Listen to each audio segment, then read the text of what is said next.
La Cité du Vatican à Rome. Le centre du monde pour 1,2 milliard de catholiques à travers le monde. Et lieu de résidence du guide des croyants, le pape. Dans cette cité renommée pour ses mystères et ses secrets, il est rare que les éminences accordent des entretiens. Je vous raconte tout.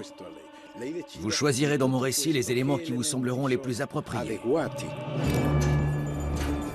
Mais pour la première fois, le Vatican accepte d'ouvrir ses portes à des caméras de télévision alors qu'il se prépare pour l'un des plus grands événements de son histoire. Pour ça, nous devons demander au Saint-Esprit de nous accorder son aide. Dans 48 heures, il comptera 2 saints de plus. Il s'agit là d'un des plus vieux rites ecclésiastiques, une cérémonie religieuse que l'on nomme canonisation.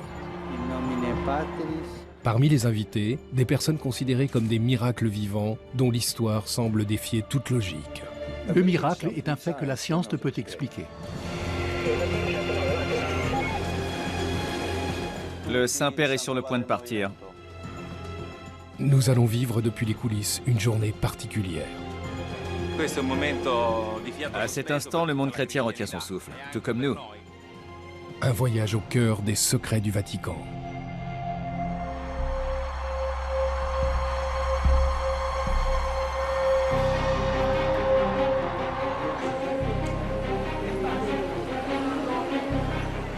Aujourd'hui, en reconnaissant leur vie vertueuse et leurs miracles restés inexpliqués, l'Église catholique va faire des papes Jean XXIII et Jean-Paul II des saints.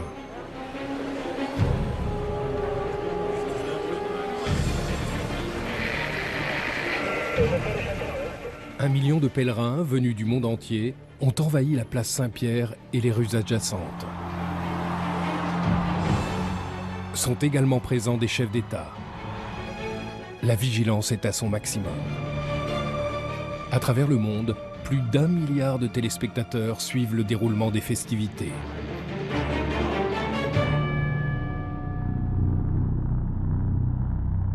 Il y a 2000 ans, le fondateur de l'Église catholique, Saint Pierre, a été crucifié la tête en bas sur une colline des environs de Rome. L'Église, bâtie en son honneur, est devenue l'État de la Cité du Vatican, le plus petit pays au monde. Cette minuscule nation, forteresse indépendante, représente un 8e de Central Park à New York. Elle s'autosuffit, possède sa propre force de police, la gendarmerie, ses propres services postaux, sa propre banque. La langue utilisée pour les distributeurs est la langue officielle de l'Église, le latin. Cette minuscule cité compte seulement 842 habitants. Elle enregistre étonnamment le taux de criminalité le plus élevé au monde. Les pickpockets y prospèrent. Malgré sa petite superficie, la Cité du Vatican, capitale religieuse pour 1,2 milliard de catholiques, compte parmi les États les plus influents au monde.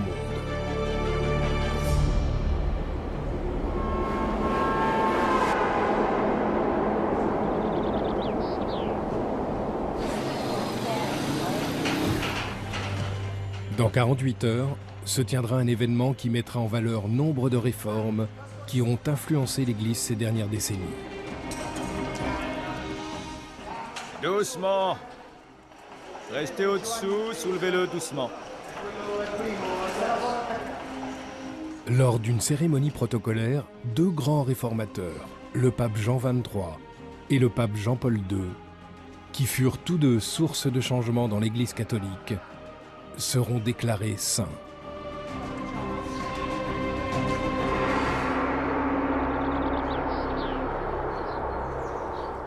Guido Gusso était le majordome et le chauffeur de Jean XXIII.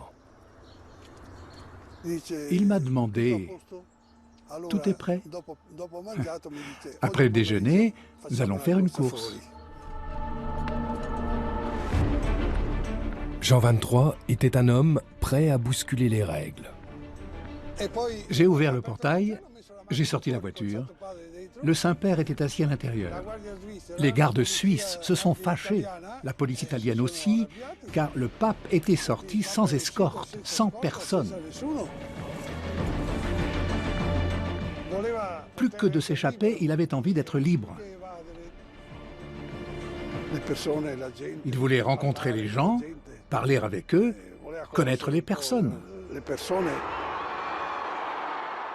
En 1962, le pape Jean XXIII comprend que l'Église catholique doit être plus moderne. Tout au long des 2000 ans d'histoire de la chrétienté, d'importants conseils œcuméniques se sont tenus à huis clos lors desquels les sages ont débattu des mystères, du sens et de la mission de l'Église.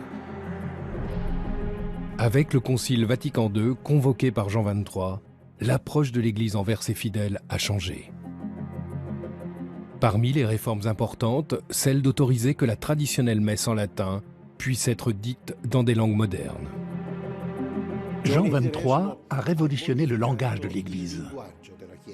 Il ne s'exprimait pas sur un ton solennel. Il utilisait un langage simple, presque familier. Le Concile Vatican II affirme le droit de chaque individu à adopter la religion de son choix. Mais ces actes de modernisation et de libéralisation ont causé au sein de l'Église de profonds désaccords entre les progressistes et les traditionalistes. On ne peut envisager l'Église actuelle sans le Concile Vatican II. Cela a été une véritable révolution pour l'Église. Jean XXIII a eu le courage de repenser la mission de l'Église actuelle dans notre monde.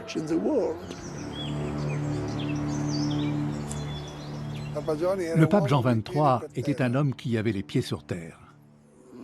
Il n'avait pas cet air hautain pour me dire « Je suis le pape et tu es mon chauffeur, mon domestique ». Après son élection, tout le monde au Vatican m'a dit « Devant le pape, il faut s'agenouiller, à genoux, à genoux ». Il a supporté cela seulement le premier jour. Ensuite, il m'a pris par la main et il m'a dit « On va faire un pacte, toi et moi. Je veux que tu te mettes à genoux. » Il a ouvert la porte de la petite chapelle, à genoux devant le Saint-Sacrement. Mais à moi, il te suffit de me baiser la main quand tu me croises le matin. Le soir, au moment de me dire bonne nuit, tu me fais à nouveau un baise-main. Mais ne t'agenouille plus devant moi, j'en ai assez de te voir comme ça. Alors je lui ai dit, votre sainteté, ici, on me dit de m'agenouiller devant le pape. Et il m'a répondu, mets-toi à genoux à l'église, pas devant le pape. Presque 20 ans plus tard, le pape Jean-Paul II porte cette nouvelle approche progressiste à travers le monde. Il se rend dans 129 pays. C'est le premier pape à être reçu à la Maison-Blanche. C'était sa vie. Prier pour toutes les nations du monde. Une prière géographique. Il connaissait par cœur tous les noms des pays. Il pouvait les énumérer l'un après l'autre. Par ses pensées et par ses actes, il vise à doter l'Église catholique d'une solide base politique et religieuse à travers le monde. Et par là même, il se fait bon nombre d'ennemis.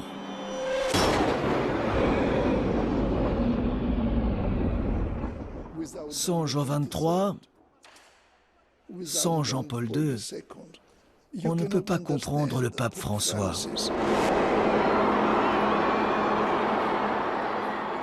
Élu le 13 mars 2013, le pape François poursuit les travaux de ses prédécesseurs. C'est le 266e pape Buonasera. et le premier originaire d'Amérique latine. Et tout comme Jean XXIII et Jean-Paul II avant lui, il vise à conserver une relation forte entre l'Église catholique et ses fidèles. Aussitôt après son élection, il bouscule les traditions établies. Il refuse de résider dans les opulents appartements pontificaux. Il réorganise la direction de la Banque du Vatican décriée et institue une nouvelle façon de gouverner. Les intentions du pape François ne sont pas très bien accueillies par les éminences politiques du Vatican. Et la canonisation de ces deux réformateurs, le même jour, est vécue par certains comme un signe fort. Doucement, doucement, Antonio. Doucement. Un peu plus à droite. Le pape François déclarera saints ces deux papes en reconnaissant leur miracle. Les catholiques croient que le pouvoir divin s'incarne dans une poignée d'élus par le biais de l'accomplissement de miracles.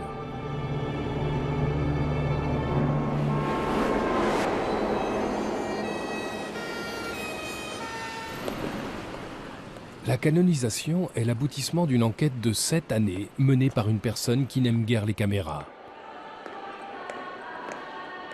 Le postulateur de Jean-Paul II.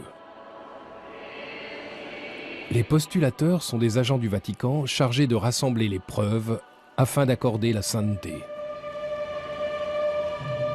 Je vais vous conduire au bureau de la postulation. Son nom est Monseigneur Slavomir Oder. Atteindre la sainteté est une procédure mystérieuse. En premier lieu, le candidat doit être nommé par l'évêque local. En second lieu, le postulateur examine les vertus saintes et héroïques du candidat. Mais une chose l'intéresse par-dessus tout. La mission du postulateur est de veiller à l'apparition de ce signe donné par la divine providence qu'on appelle un miracle. Monseigneur Oder a reçu des lettres du monde entier écrites par des gens qui prétendent que Jean-Paul II a répondu miraculeusement à leurs prières. Au milieu de tout ce courrier, il cherche le fait inexplicable qui puisse défier tout raisonnement scientifique. Un miracle est un acte de Dieu, une manifestation de la grâce divine dans la réalité humaine qui défie toutes les lois de la science humaine. Quand l'Église reconnaît ce miracle, cela permet d'entamer le processus de béatification. Parmi des milliers de cas, un se démarque.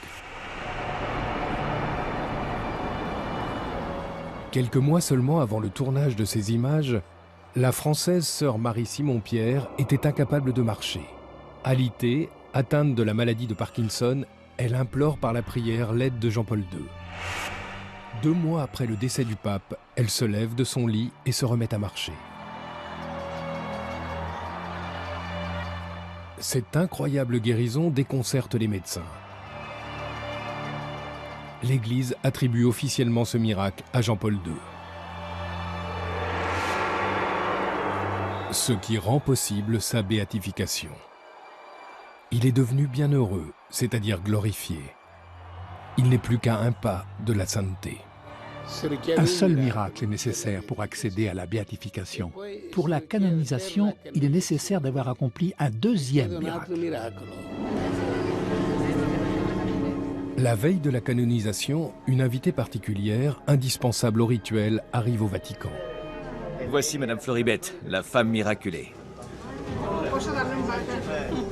L'Église catholique considère Floribette Moradiaz comme la preuve vivante d'un miracle de Jean-Paul II et la clé de la sainteté du pape. Un miracle est une source d'émerveillement. Il peut survenir des guérisons, des miracles spirituels ou des conversions que la science ne peut expliquer.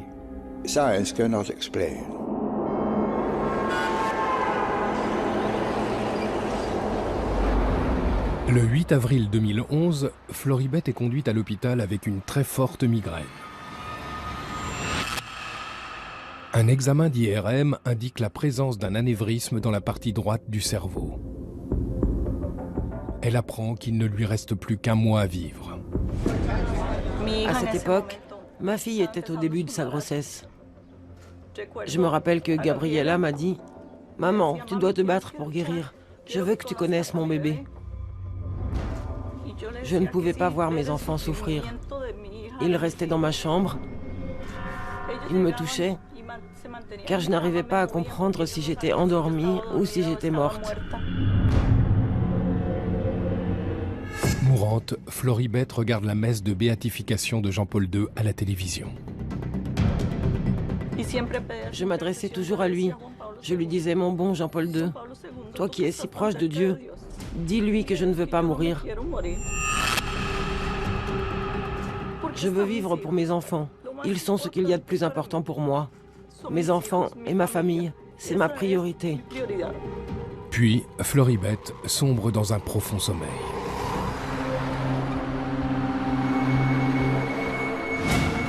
Ce jour-là, je me suis réveillée à 8 h du matin en me sentant différente.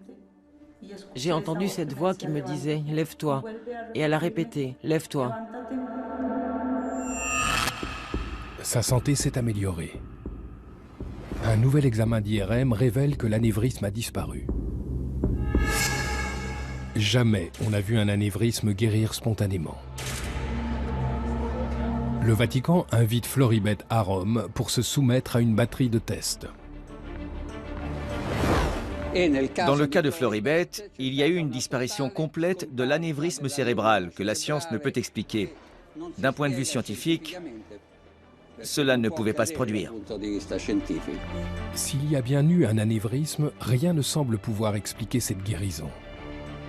Quand la science ne peut pas aller au-delà et nous dit « on ne sait pas ce qui s'est passé », l'Église répond « nous on sait, c'est un miracle ».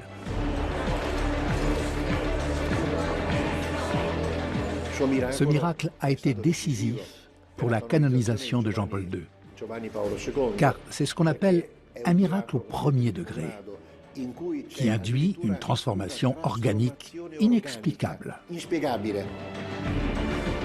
C'est la preuve qu'il fallait à l'Église catholique pour déclarer Jean-Paul II digne de sainteté.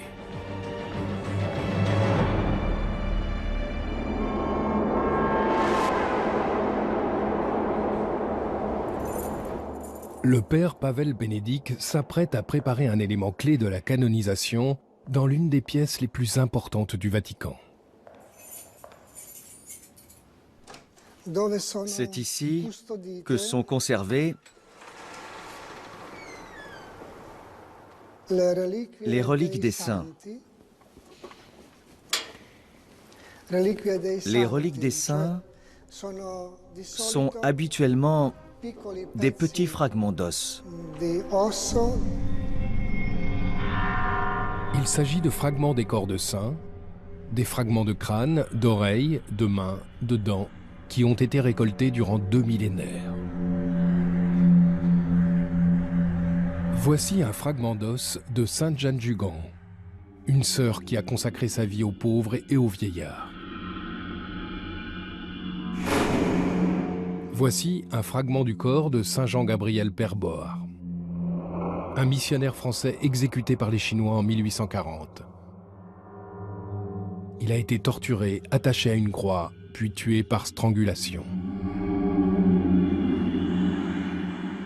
Dans cette pièce sont conservées les reliques de 1400 saints. Nombre de martyrs chrétiens morts dans d'horribles conditions à cause de leur foi. Leurs restes sont aujourd'hui vénérés comme des objets saints. Les reliques des saints sont extrêmement importantes. Ce n'est pas une idée comme ça, c'est la réalité. Une relique donne une présence à ce qui n'est plus. Elle rend tangible la présence d'une personne morte il y a peut-être 3 ou 4 siècles. Pour les catholiques, ces fragments forment une partie du socle de leur foi. Ces reliques sont les signes d'une histoire vivante. D'habitude, je viens ici et je prie. Je prie les saints qui sont ici et qui nous ont précédés dans l'éternité. Je prie et je demande de l'aide.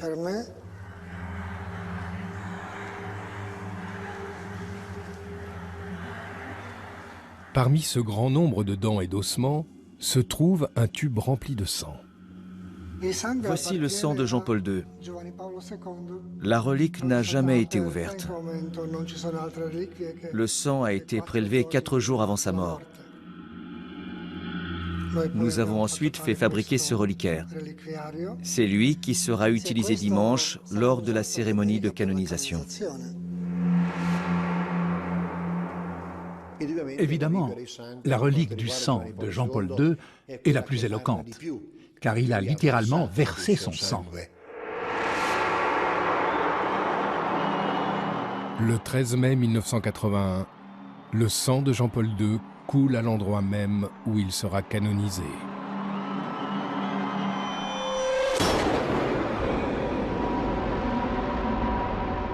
Soudain, on a entendu des coups de feu. Un inconnu tire à 2 reprises sur le pape. Il tombe dans les bras de son secrétaire particulier. Il a perdu beaucoup de sang. On a immédiatement décidé de le conduire à l'hôpital.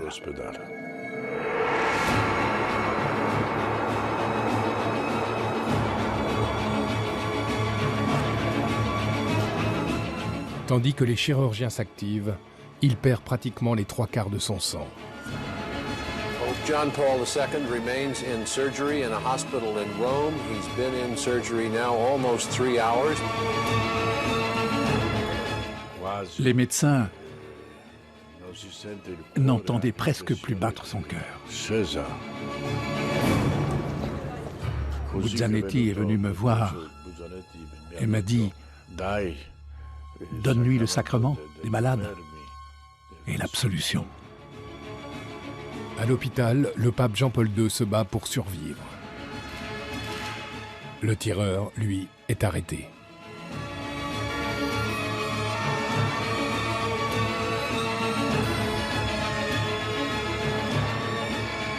Tous les regards de la planète se tournent vers le Vatican.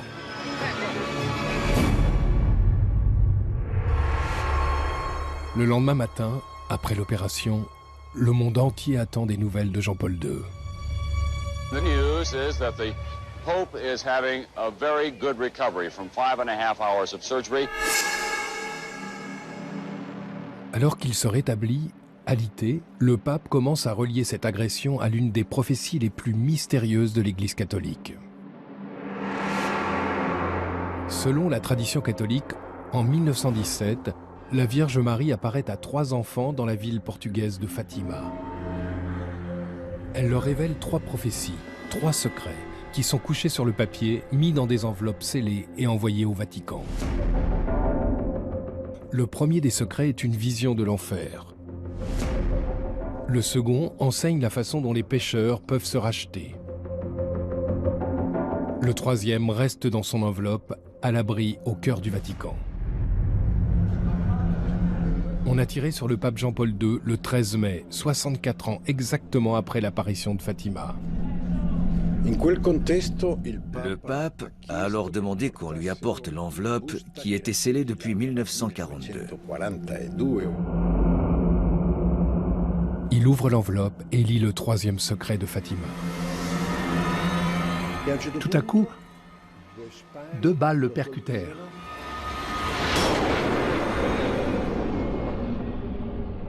Et on eut l'impression que cet homme, vêtu de blanc, tombait et qu'il était mort. Il est évident que le pape a reconnu son histoire dans cette vision de Fatima. Le pape était intimement persuadé qu'il aurait dû mourir dans cet attentat et que la Vierge Marie lui avait sauvé la vie. Pour beaucoup de catholiques, cette prophétie est une preuve supplémentaire de la sainteté de Jean-Paul II et d'un destin guidé par la divine providence. Après la tentative d'assassinat sur la personne de Jean-Paul II, le Vatican a renforcé sa sécurité. Aujourd'hui, rien ne sera laissé au hasard.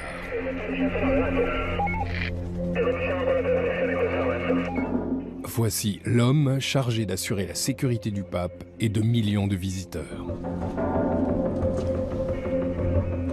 Bonjour, messieurs. Bonjour. Giuseppe Moschita est sous-préfet de police à Rome. Aujourd'hui, son département est en état d'alerte maximum. Parmi les 5 millions de visiteurs attendus, il pourrait y avoir une personne représentant une menace pour le pape. À quelques heures de la cérémonie, la place Saint-Pierre et les alentours devront être évacués et sécurisés. Il faudrait qu'il termine avant 19h car on ferme la zone à 19h. Donc toute la zone doit être vérifiée à 19h? Oui, 19h. Puis, vous pourrez reprendre la nuit et le matin. Oui, au moins jusqu'à 13h. Donc on continue.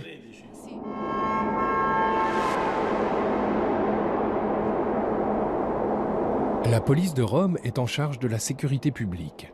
À l'intérieur des murs du Vatican, le pape a sa propre troupe d'élite, la garde suisse. Ils ont juré de sacrifier leur vie pour protéger le Saint-Père. La garde suisse, à l'origine, était composée de mercenaires entraînés pour servir de bouclier humain. Nous sommes dans la caserne de la garde suisse, à l'intérieur de la cité du Vatican.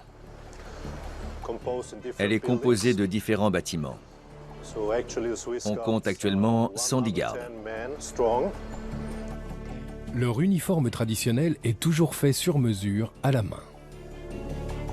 Le travail est compliqué parce que l'uniforme se compose de 154 pièces. Mais ces uniformes sont seulement des tenues d'apparat. La plupart du temps, ils assurent la protection rapprochée du pape en civil. L'armurerie de la garde suisse est remplie d'armes qui sont principalement utilisées lors des cérémonies. À l'instar des gardes du corps du pape, ils sont entraînés au combat rapproché. Nous sommes entraînés à la protection rapprochée, c'est-à-dire contenir et bloquer tout ennemi. En 1527, 147 gardes sont morts pour protéger le pape Clément VII d'envahisseurs qui avaient percé les défenses du Vatican. Aujourd'hui encore, toute menace est prise au sérieux. Nous devons éviter toute attaque contre le Saint-Père. Nous collaborons donc avec les forces du Vatican et la police italienne.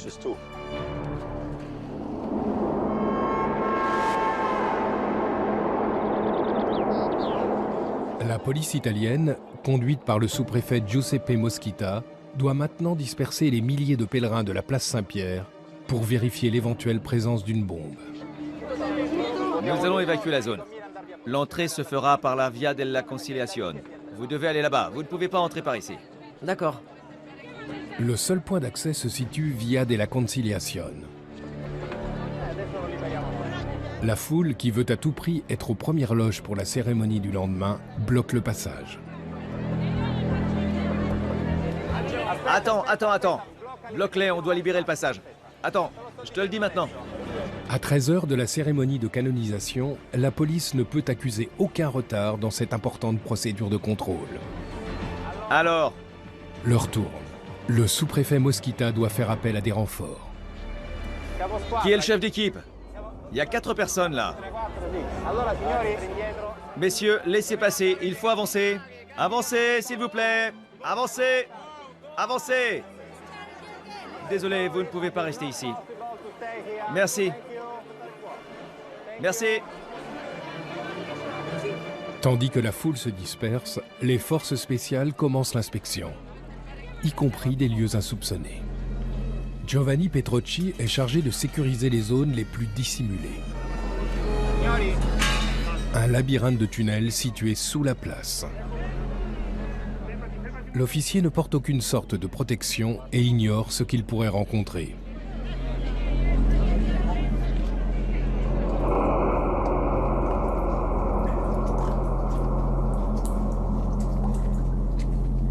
Nombre de tunnels sous la place Saint-Pierre et sous la basilique datent de l'époque romaine, soit plus de 2000 ans. Après la constitution de l'église, tout cela devient une nécropole souterraine où sont conservés les restes des premiers chrétiens et peut-être les ossements de Saint-Pierre lui-même. On vérifie qu'il n'y a rien de suspect. Rien qui puisse s'apparenter à un explosif.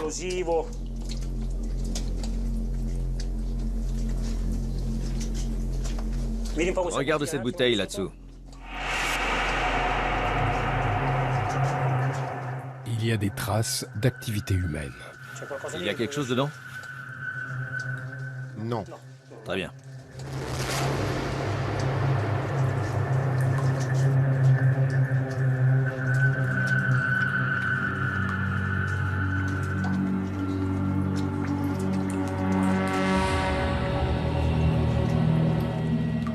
Finalement, les tunnels sont déclarés sécurisés.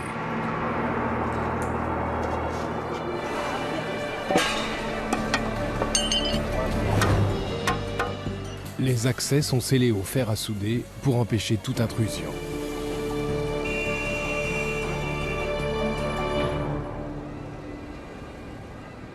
50 mètres plus haut sur le toit de la basilique Saint-Pierre.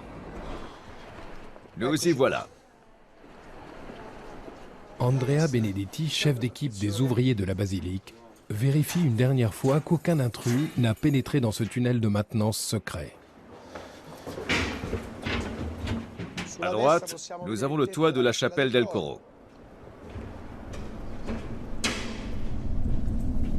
Des caméras sont autorisées à filmer ici pour la première fois. C'est un privilège unique que d'avoir une telle vue de la basilique, loin du parcours habituel des touristes.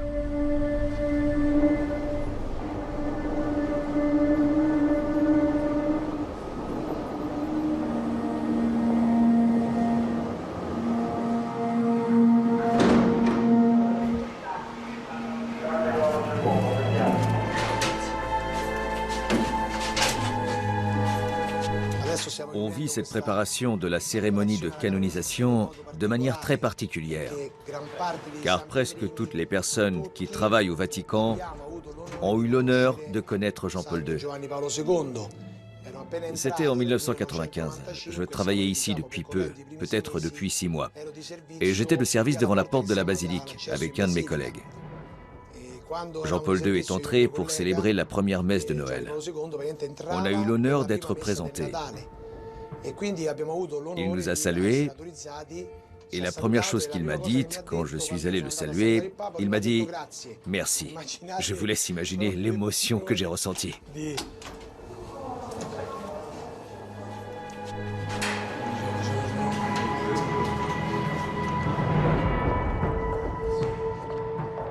Tout en bas, Andrea et son équipe ont encore une tâche importante à accomplir. Ils doivent remplacer l'inscription sur la tombe de Jean-Paul II par Sanctus, le mot latin pour saint. Fais une petite marque sur le côté. Ça y est, t'es prêt Mauricio? Attends, t'es prêt? Tenez-la bien. Vas-y, perce. Il y a 500 ans, d'habiles architectes lancent la construction de ce vaste édifice. Les matériaux utilisés proviennent des ruines de la Rome antique.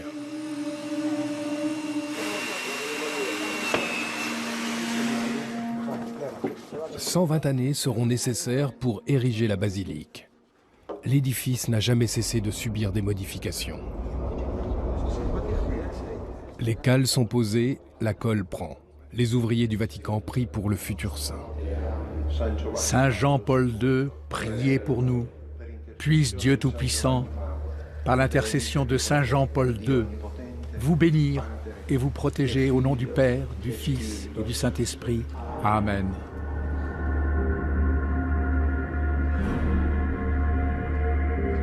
Rien n'a été laissé au hasard. Il ne reste donc plus qu'à prier que, demain, tout se passe comme prévu.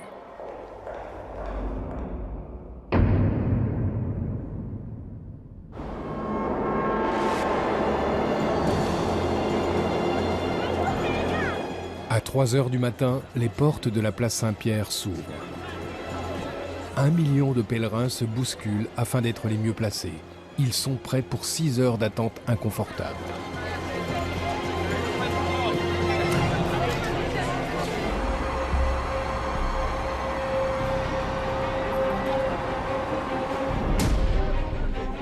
Aujourd'hui, en reconnaissant leur vie vertueuse et leurs miracles restés inexpliqués, l'Église catholique va faire des papes Jean XXIII et Jean-Paul II des saints.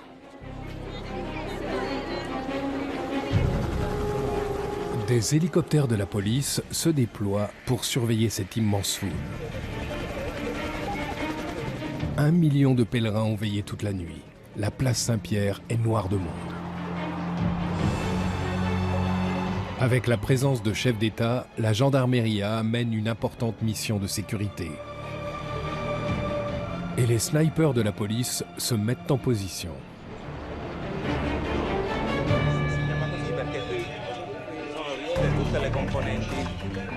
Il y a une très grande affluence. La place est pratiquement remplie depuis les premières lueurs de l'aube. Et depuis 2 heures, la Via della Conciliazione est remplie aussi. Les accès ont été fermés aux alentours de 8h30. C'est exact. Nous attendons maintenant le début de la cérémonie. Parfait. Parfait, parfait, bien reçu. Là, ces gens sont en train de prendre un selfie. 1 million de visiteurs sont présents à Rome pour la cérémonie. Et plus d'1 milliard de personnes à travers le monde suivront le direct, relayé par satellite en haute définition et même en 3D. Pour le moment, tout se déroule comme prévu. J'espère que tout va bien se passer, que les caméras vont marcher, les satellites aussi. Pour ça, nous devons demander au Saint-Esprit de nous accorder son aide. Seul le CTV, le centre de télévision du Vatican, retransmet l'événement. Il exerce un contrôle strict de l'image publique de l'Église diffusée à travers le monde.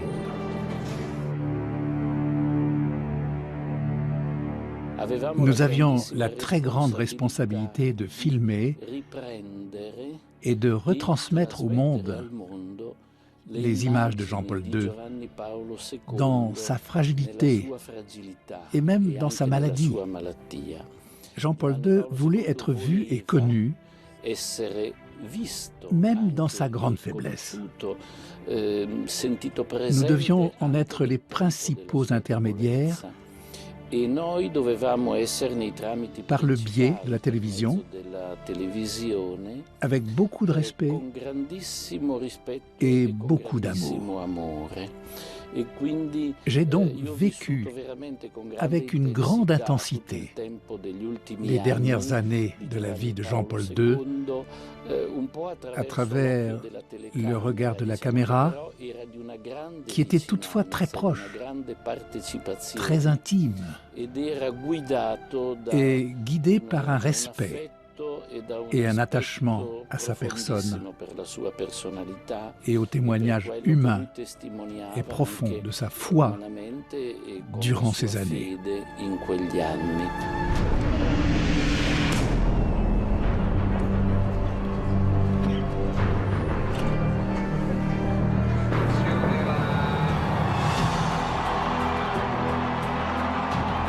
Un millier d'évêques venus du monde entier sont présents, ainsi que 150 cardinaux, les hommes les plus éminents du Vatican, 19 chefs d'État et 24 chefs de gouvernement, de l'Espagne au Honduras, de l'Irlande à l'Ukraine en passant par le Cameroun.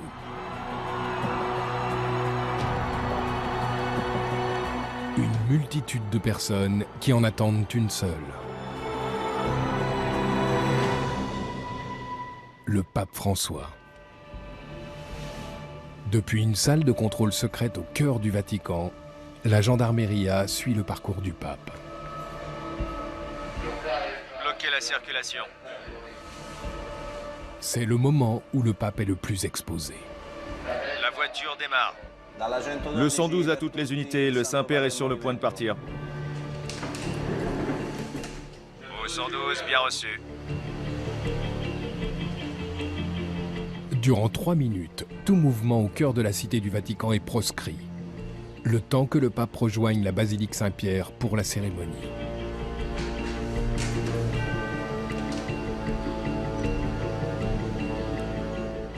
À cet instant, le monde chrétien retient son souffle, tout comme nous. Jean XXIII était conscient que l'Église doit se réformer continuellement.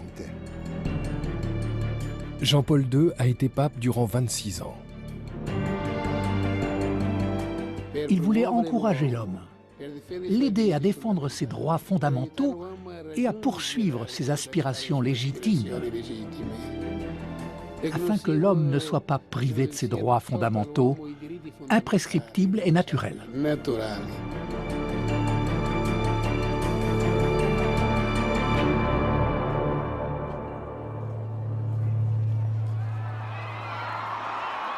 Avec l'arrivée du pape François, la longue attente prend fin.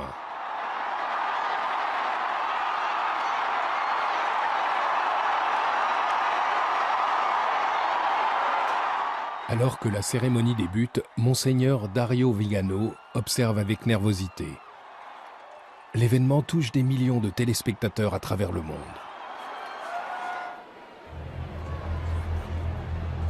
Floribette Moradiaz, touchée par le miracle, s'approche. Elle a prié Jean-Paul II pour guérir l'anévrisme au cerveau qui, selon les médecins, allait la tuer. Elle porte une ampoule contenant le sang de Jean-Paul II, sa sainte relique. Elle présente l'ampoule au pape, qui la bénit d'un baiser. Pour les catholiques, cette relique est le symbole de la vie éternelle de Jean-Paul II. Le pape François lit la formule sacrée de la canonisation. Ac deplorimorum fratum nostrorum consilio, beatos Ioannem vicessimum tertium et Ioannem Paulum secundum, sanctos in nomine Patris et Filii et Spiritus Sancti.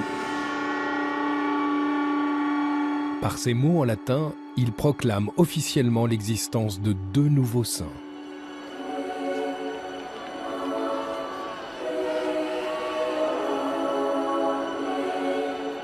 Le sang de Jean-Paul II et un fragment de peau de Jean XXIII seront conservés précieusement au sein du Vatican.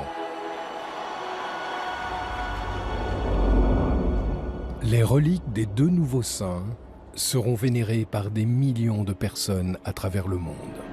天父，借着圣若望23世的转导，求你终止仇恨和暴力的恶性循环。 Par l'intercession de Saint Jean-Paul II, suscite toujours la passion pour la dignité de l'homme.